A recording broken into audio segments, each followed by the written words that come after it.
Rebonjour à tous. Salut Marie-Claude. Bonjour Julie.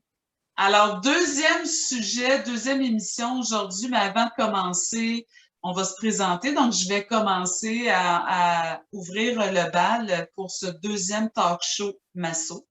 Alors, mon nom, c'est Julie Eyola, massothérapeute depuis 22 ans. Et avant, j'étais en réadaptation physique. Donc, ça fait 25 ans que je suis thérapeute manuel. En anglais, il y a un mot qui dit body worker. J'aime pas ça comme mot. Thérapeute manuel, je sais pas, là, tu sais, on pourra peut-être revisiter le titre, mais ça fait quand même 25 ans que je reçois des gens dans ma clinique et j'ai mon école de massothérapie et de yoga à Joliette. Alors, j'ose me dire pourvoyeuse de bien-être. Et ma grande mission, c'est de masser le monde avec un grand M. Donc, je forme des petits bébés massos, des ados, puis des gens qui ont déjà leur formation pour m'aider dans ma mission. Et c'est un peu comme ça, au travers des réseaux sociaux, d'être en ligne et tout ça, que j'ai rencontré la belle Marie-Claude.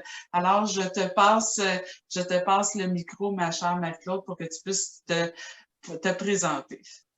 Enchanté tout le monde. Bienvenue à notre deuxième talk show Masso qu'on a eu don du plaisir à faire le premier épisode. Merci Julie. Donc, Marc-Claude Légaré, massothérapeute. Plusieurs formations, surtout massage sportif, tout ce qui est thérapeutique, spécialiste ventouse, FST, Fascial Stretch Therapy. Beaucoup de formations qui sortent de l'école classique de masso. D'ailleurs, on va en parler un peu. J'ai introduit doucement le sujet. Et puis, formatrice des ventouses, enseignante de ma propre technique, justement. Donc, une école nomade, si on peut dire ça comme ça. Et coach de carrière aussi pour les massos et tous les travailleurs indépendants qui travaillent dans le domaine de la santé. Oui, Julie et puis moi, on s'est rencontrés il y a beaucoup, beaucoup d'années à travers les réseaux sociaux parce que quand on a commencé en masso, ça n'existait pas. Donc, comme Julie l'a dit au premier talk show, dans les vieux de la vieille, on se connaît tous. On a déjà travaillé ensemble aussi. J'ai été enseigner les ventouses dans son école. Puis je le répéterai encore parce qu'on ne dira jamais assez. J'ai vraiment beaucoup de respect pour la masso et la personne que tu es, Julie, en dehors aussi de la masso. On connecte beaucoup à plusieurs points et on partage surtout les trois mêmes missions de masser le monde, masser le plus de monde possible, de faire du bien, de faire développer la massothérapie et d'aider les massothérapeutes. Alors, de là est né, entre autres, ce projet. Un de nos millions de projets, chacun de notre côté, mais un parmi nos projets ensemble aussi. Alors, bienvenue au talk show numéro 2, talk show Masso. Et aujourd'hui, on parle d'un sujet chaud. On parle d'un sujet piquant, quelque chose qui vient de nous arriver récemment et qui a donc créé un émoi. Surtout, je crois, les massos qui, si je ne me trompe pas, Julie, tu me corrigeras, dans ceux qui ont peut-être 5 ans et moins d'expérience ou de formation que j'ai pu remarquer, ceux qui sont un peu plus vieux dans leur carrière, on a pris ça un peu plus, je pense, avec un pied de recul, puis un petit sourire en coin. Donc, parlons des écoles de masso qui vont entrer puis être reconnues par les écoles publiques, le gouvernement, etc., qui vont un peu je crois que le sujet a essayé de déboussoler les gens. Ça a plus ou moins fonctionné. Mais on est là aujourd'hui pour vous faire voir un peu toutes les facettes. Le pourquoi, oui, certaines personnes ont le petit frisson dans le dos, mais pourquoi en même temps, vous devriez rester chill avec l'idée. Donc, voilà. Tout à fait. Puis je trouve ça intéressant qu'on en parle, toi et moi, parce que toutes les deux, on a des écoles privées.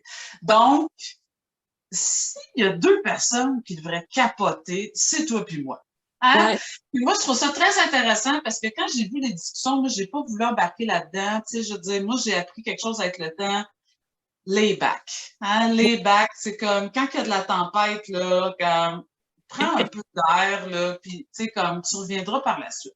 Premièrement, là, presque tous les domaines professionnels ont des écoles publiques et des écoles privées. Absolument. C'est comme ça. Au secondaire, c'est comme ça. Au Québec, il y a des écoles privées, des écoles publiques. Je veux dire, tu veux t'en aller faire une carrière, tu peux aller au public, tu peux aller au privé. Fait que c'est sûr que ça va chambouler un peu le domaine de la massothérapie. Dans le sens où, qu'est-ce qui va arriver, c'est que les gens vont avoir le choix éventuellement d'aller dans une école publique ou dans une école privée. Ça enlève absolument rien à la qualité des écoles privées qu'il y a en ce moment. Ce qu'on a vu, Marie-Claude, toi, je ne sais pas ce que tu as lu, mais moi, ce que j'ai vu, c'est que, hey, c'est pas juste. Moi, j'ai payé 6 000 $ pour ma formation. Puis là, il y en a qu'eux autres, ça va leur coûter 200 par année parce qu'ils vont être en public. Je ne sais pas pour toi, Marie-Claude, mais moi, dans mon cas, les formations que j'ai prises qui m'ont été le plus utiles dans ma vie, c'est celles que je suis allée prendre à l'étranger. Il y en a aussi au Québec, là. Je te dis pas qu'il n'y en a pas. Mais celles que je suis allée prendre à l'étranger, ça m'a coûté un billet d'avion, hein, de l'hébergement, de la bouffe, en plus, le salaire que j'ai pas fait ici, des milliers de dollars. C'est là-dessus qu'aujourd'hui, je fais ma carrière, que je base ma carrière. Ça n'a pas rapport le montant que tu payes. C'est la qualité de l'enseignement qui est importante. Investissez. Si vous n'avez pas écouté notre premier talk show, fais pause, va écouter l'autre, puis reviens écouter celui-là, tu vas comprendre parce qu'on en a parlé dans l'autre, dans l'investissement sur toi. Tu sais, à un moment donné, là, le free, là, c'est intéressant. Ah non, moi, je ne veux pas payer pour ça. Je ne veux pas payer pour mes formations. Je ne veux pas payer pour mon coaching. Je ne veux pas payer pour rien, ni pour ma table, ni pour mes instruments. Je veux les ventouses les plus cheap possibles qui se vendent sur Amazon, quelque part dans le fond de la boîte. Ouais. Ben, je suis d'accord avec toi, mais ce même monde-là veulent faire de l'argent, par exemple. Tu sais, fait que c'est un peu ironique aussi de cette façon-là. De vouloir avoir l'argent des autres, mais de ne pas vouloir en donner non plus. Tu sais. Moi, j'aime beaucoup dire qu'il va toujours avoir des Toyota Tercel, puis il va toujours aussi avoir des Ferrari. Puis tu as des acheteurs de Ferrari, puis tu as des acheteurs de Tercel, tu sais. Puis il y a des gens qui aimeraient avoir la Ferrari qui sont juste pas capables de se l'acheter, qui vont être corrects avec la Tercel, mais qui vont rêver de certaines choses, puis qui vont peut-être justement avoir cette motivation-là d'économiser puis d'acheter une deuxième Tercel quand elle est plus bonne au lieu d'acheter une Mercedes qui est un peu plus chère pour upgrader puis te rendre tranquillement. Mais pendant que tu reprends une Tercel, tu as l'argent de la différence, puis là, tu investis, puis tu t'en vas vers la Ferrari. Donc, ceci étant dit, je suis d'accord avec toi. Pour la même chose que toi, moi aussi, les formations que j'ai dû faire à l'extérieur, la chambre d'hôtel, le déplacement, le billet d'avion des fois, l'argent qu'on ne fait pas pendant qu'on est ici, tout ça, c'est superflu avec qu'est-ce que ça va t'apporter que tu vas faire de l'argent avec plus tard aussi, justement. Parce que ces formations-là se démarquent, étant donné que ce n'est pas tout le monde qui les fait. Toi, tu vas être un des rares à l'avoir. Et donc, tu vas attirer une certaine clientèle qui va venir te voir pour ça, qui ne peuvent pas aller voir les autres non plus parce qu'ils ne le font pas. À un moment donné, la roue tourne puis retrouve son équilibre en quelque part dans tout ça. De la même façon que y a des gens qui vont choisir d'aller s'acheter un Starbucks café versus s'en faire un à la maison parce qu'eux, c'est leur petit moment d'être en auto, de se payer une gâterie, d'avoir le café qui goûte un peu meilleur. Par contre, eux autres, ils ne s'achèteront pas de nouveaux vêtements à chaque semaine. Ça s'équilibre à un moment donné, c'est gérer ses priorités. Maintenant, ça ne veut pas dire encore une fois que parce que tu payes cher quelque chose, que c'est la meilleure qualité non plus. Donc, c'est plus d'aller chercher la qualité que le prix aussi en quelque part. Versus quelque chose qui va te prendre des fois une formation d'une journée, des fois une formation d'une semaine ou même d'un an, mais qui va te servir comme toi puis moi 22 ans de temps après. Fait que c'est plus un investissement que d'autres choses. Maintenant, comme tu as dit, il y a des écoles privées, il y a des écoles, il y en a de toutes sortes. Et je connais des gens qui n'ont pas plus performé, qui n'ont pas eu des meilleures notes, puis qui ont plutôt dérapé d'aller à l'école privée parce que c'était trop encadré. Il y avait trop de choses interdites. Eux, l'interdit, c'est ça qui les allumait. Donc, ils se sont fait mettre dehors de ces écoles-là versus s'ils auraient été dans une école publique, puis ils auraient mieux performé parce qu'ils n'auraient pas cherché la paille puis à faire en dehors du programme quelque chose qui dérange les notes d'école. Donc, il y en a pour tous les goûts, il y en a pour... Puis on ne doit pas se sentir non plus soit attaqué. Puis comme tu as dit, toi puis moi, on a des écoles privées. S'il y a des gens qui devraient capoter, justement, c'est nous, par encore une fois, notre premier talk show masso, la compétition ou ces choses-là. Mais toi et moi, on sait qu'on délivre un produit de qualité, qu'on sait de quoi on parle, qu'on délivre quelque chose qui a une certaine valeur, mais aussi que l'expérience en arrière de la cravate qui vient avec, puis qui vaut une certaine valeur aussi. Et moi, je me sens personnellement pas menacée par ça. Étant un des premiers cours de ventouse qui a sorti aussi au Québec, puis qu'il y en a d'autres après qui se sont joints, dont d'autres qui ont essayé de me copier. Puis, parenthèse sur ça, justement, il y a un moment donné, le côté compétition qui a embarqué, le côté syndrome d'imposteur pour moi. Vous reviserez encore une fois notre talk show maçon numéro 1. Puis, dans notre talk show numéro 1 aussi, on disait que toi et moi, on a besoin des coachs aussi pour prendre soin de nous. Puis, ma coach de carrière m'a dit, mais Marie-Claude, quelqu'un pourrait prendre ton cahier de notes puis carrément dire exactement ce qu'il y a dedans puis enseigner ton cours mot pour mot. Ça ne sera pas toi qui vas l'enseigner. Fait que ça ne sera pas comme ton cours. Le monde vient parce que c'est toi qui l'enseignes. Ce qu'ils ont vu sur les réseaux sociaux, ta réputation, comment tu le délivres, etc. Puis le nombre de temps que ça fait, puis ton expertise. Donc, le prof à l'école de masso privé, ça ne veut pas dire que ça va être une Marie-Claude Légaré. Comme peut-être, il y a une Marie-Claude Légaré qui se fera engager, qui avait une école privée, qui se ramassera dans une école publique aussi. Donc, on ne peut pas comparer encore une fois ces choses-là. Je ne suis pas en train de dire que je me suis fait approcher ou que je vais aller enseigner dans une école privée. On ne parle pas de rumeurs, gang! On n'a pas de rumeurs, on est ici pour parler et énumérer des faits.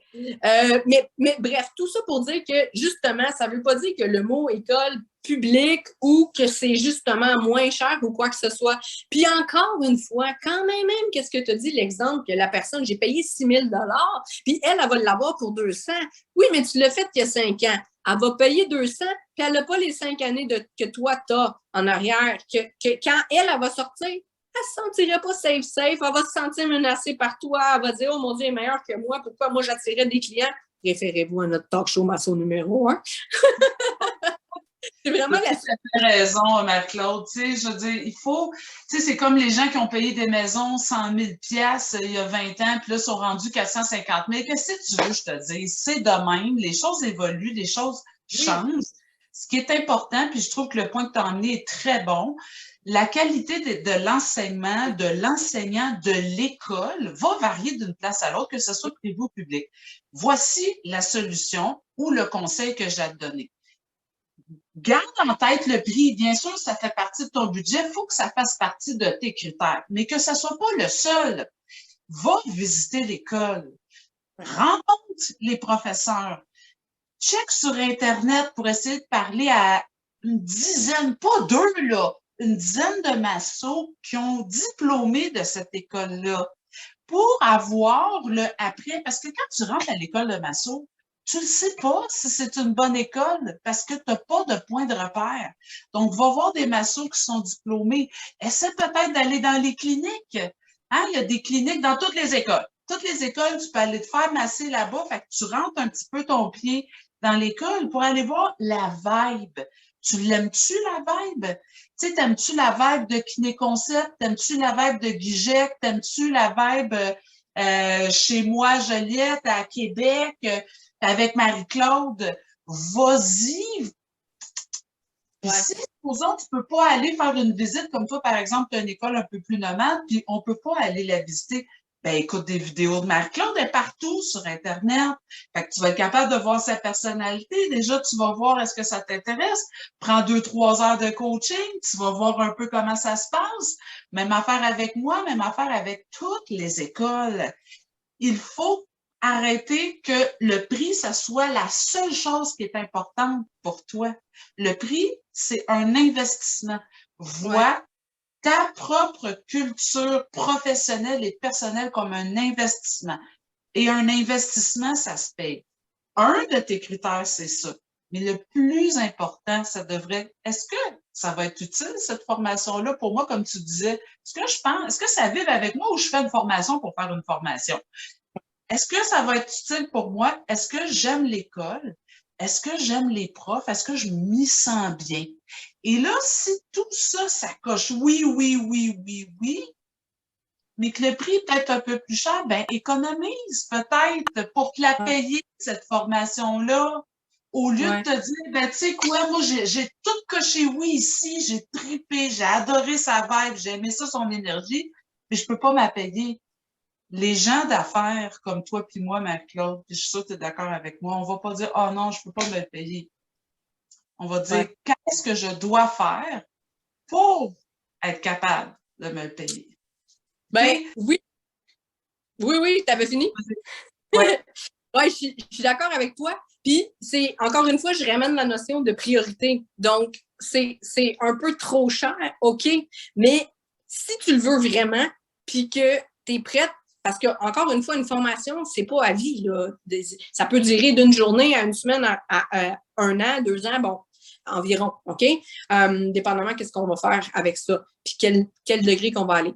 Bref, où je peux couper en ce moment, qui est moins important pour moi que de me forger des bonnes bases pour quelque chose que ça va, c'est ça qui va me rapporter à vie, puis qu'on ne se le cache pas, la majorité des heures qu'on passe d'une journée, c'est au travail. Fait que, où est-ce que je suis capable de faire des sacrifices puis des compromis pour être capable de m'offrir le restant de ma vie, le nombre d'heures que je passe en majorité dans ma journée, en étant fière de moi, en ayant la meilleure formation qui va justement m'aider à me sentir en confiance, puis qui va m'aider à me propulser là où je veux m'en aller dans la vie, puis m'apporter ce qui va me faire sentir m'accomplir. J'amène mon point que quand je donne des cours de ventouse, tu l'as dit, je suis une école nomade, je loue des locaux un peu partout dans le Québec. Puis, curieusement, il y a souvent des gens que c'est la distance qui compte pour eux. Exemple, je donne un cours à Laval, les gens sont, puis c'est la fin de semaine, il n'y a pas beaucoup de trafic, les gens sont à Terrebonne, puis je me fais répondre, en as-tu un plus proche à Terrebonne? C'est 15 minutes, c'est 15-20 minutes d'auto sans trafic. Je me dis, mais elle, sa priorité, c'est que la formation soit proche de chez elle.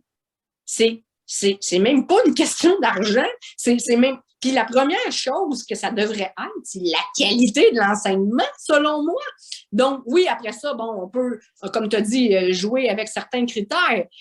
Mais comme toi puis moi, on l'a dit, nous, on est allé faire des formations à l'extérieur en payant un billet d'avion, chambre d'hôtel, une semaine de temps, pas de paye ici, etc. Parce que cette formation-là, on la voulait tellement qu'elle se donnait juste là-bas. Dans mon cas, elle se donnait à plusieurs endroits, mais dans mes recherches que tu as mentionnées tantôt, moi, c'est celle qui se donnait à Toronto par cet institut-là. Je jugeais la meilleure, la plus efficace, qui va m'aider le plus, qui va m'en donner le plus pour mon argent.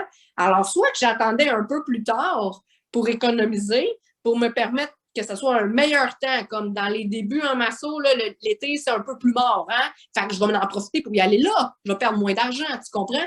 Fait que d'avoir une stratégie. Mais je trouve ça un peu drôle d'avoir comme premier critère que c'est proche de chez toi. Tu sais, moi, il y a 22 ans, il y avait beaucoup de trafic aussi.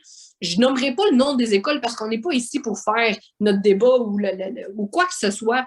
Mais j'ai fait le tour des écoles il y a 22 ans. Puis j'ai choisi, je suis sur la rive nord à Montréal, de Montréal à Boisbriand. J'ai choisi d'aller à Montréal. Il y en avait des beaucoup plus proches que moi. Je me tapais 1 heure et demie de trafic le matin. C'était malheureusement dans les heures de trafic. Puis quand l'école finissait, c'était aussi dans les heures de trafic pour revenir.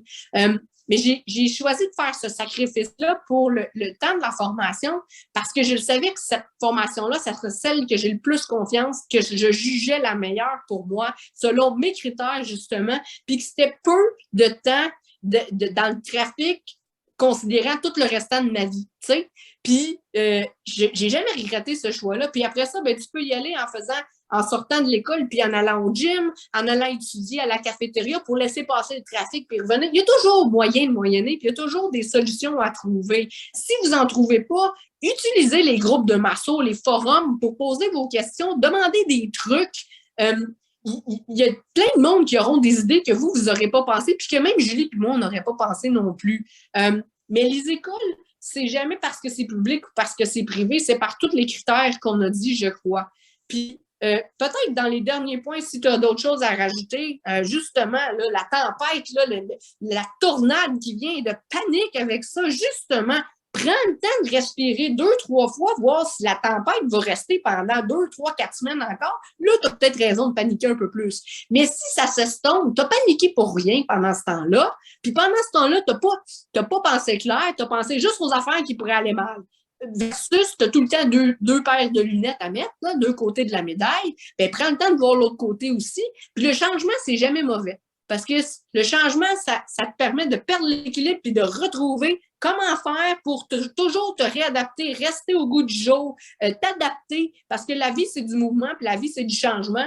Puis si tu fais toujours ton cours de suédois qui a fait 400 heures, puis tu es rendu comme Julie, puis moi, 22 ans plus tard, puis tu n'as rien fait de nouveau, tu t'avanceras pas, tu ne développeras pas en massothérapie, puis tu vas avancer à ton rythme versus si tu es toujours au goût du jour des nouvelles formations, tu lis des nouvelles études, tu partages avec des massos qui viennent de sortir de l'école, tu fais des échanges, tu vois des nouvelles techniques. Le changement, ça ta zone de confort, ça va soit te faire avoir une nouvelle vision que tu vas te développer comme personne, comme entrepreneur, comme masso, mais ça peut aussi te faire juste dire « je suis à la bonne place » parce que ça, j'embarque pas là-dedans, puis te redonner confiance justement du brouhaha que tout le monde panique, tu sais.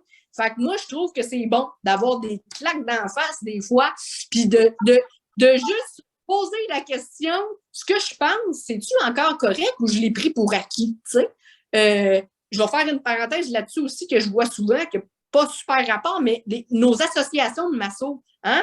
On en choisit une au début, là, puis à chaque année, on paye notre cotisation, puis on ne se pose pas de questions. Bien, là, il y a justement, dernièrement, avec tout ça aussi, puis il y a eu beaucoup de changements, c'est peut-être le temps de se reposer la question, je suis encore avec la bonne association de masso? Je ne suis pas d'accord qu'il y a une meilleure qu'un autre. Je suis toujours d'avis que les associations sont tous ou à peu près bonnes, sauf que tu en as une meilleure pour toi. Pose-toi la question, encore une fois, comme les formations, c'est quoi pour toi une association? C'est quoi pour toi qui devrait être le plus important? C'est quoi les valeurs que tu veux que ton association promouvoie ou partage avec toi? Qu'est-ce que dans la massothérapie, dans ton domaine, tu veux être supporté, tu veux être poussé? Qu'est-ce qui est important dans ta carrière? Puis quelle association fonctionne le mieux avec toi? Donc, de toujours se remettre en question, puis de ne pas prendre rien pour acquis, mais d'évoluer avec le temps et les changements, ou de juste dire « non, moi, c'est ça, j'ai vu ça, puis je reste là ». Donc, tu sais que tu es à la bonne place aussi. Je m'excuse, je me suis emportée. Ben écoute, moi, dans le fond, je n'ai rien d'autre à rajouter à part que moi, je vois que c'est une bonne chose que ça arrive dans notre domaine parce qu'on veut faire augmenter le niveau de massothérapie au Québec. Oui. Puis le fait qu'il y ait d'autres écoles, ça pousse les gens comme toi et moi à toujours se garder au top. Moi, la compétition, puis tu retourneras voir la première, que ça soit d'autres massos, que ça soit d'autres écoles privées ou publiques, ce que moi, ça fait dans moi, ça fait, tu sais quoi, Julie? Pas de problème, je vais continuer à faire ce que tu as dit, c'est-à-dire investir en moi, faire en sorte que j'ai les meilleures formations possibles puis donner le meilleur de moi-même. Alors, c'est bon pour la massothérapie, c'est bon pour toi qui écoutes en ce moment qu'il y ait d'autres écoles qui ouvrent, ça va juste augmenter le niveau de massothérapie au Québec. Et plus de choix aussi. Donc, si tu as plus de choix, tu as encore plus de chances de tomber sur quelque chose qui est vraiment toi, puis que tu vas t'y retrouver, puis que tu vas t'y plaire, puis que tu vas te développer. Génial. Fait que, écoutez tout le monde, merci de nous écouter. Déjà le deuxième.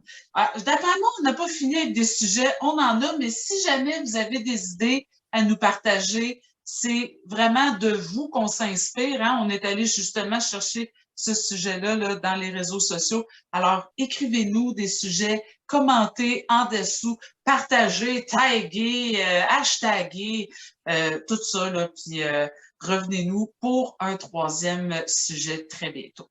Oui, très bientôt, Julie. Puis le mot de la fin, je dirais que la communauté va se renforcer et va se développer avec les nouvelles écoles. Et en étant masso, comme on a dit aussi dans le premier, encore une fois, on est là pour aider les gens, on est là pour les gens, on est là de façon vraiment altruisme Et je crois qu'il y aura de la place toujours pour tout le monde, autant pour des nouveaux massos que pour des nouvelles écoles. Puis que si c'est quelque chose que tu juges qui n'est pas tout à fait de même qualité que toi ou quoi que ce soit, ça va juste te confirmer que tu es bien à ta place. Puis si tu trouves que justement c'est bien, bien sois content qu'il y ait encore plus de monde dans notre gang qui font développer la masso, puis qui vont toucher les gens, puis qui vont faire la différence sur la planète. Parce qu'il y aura juste plus de bons massos, plus de massos comme nous, qui vont nous aider encore plus à masser le plus de monde possible pour que tout le monde aille bien. Bonne fin de journée, tout le monde. Suivez-nous pour le prochain. Puis merci d'être là. Merci, Julie. Oui, merci à toi.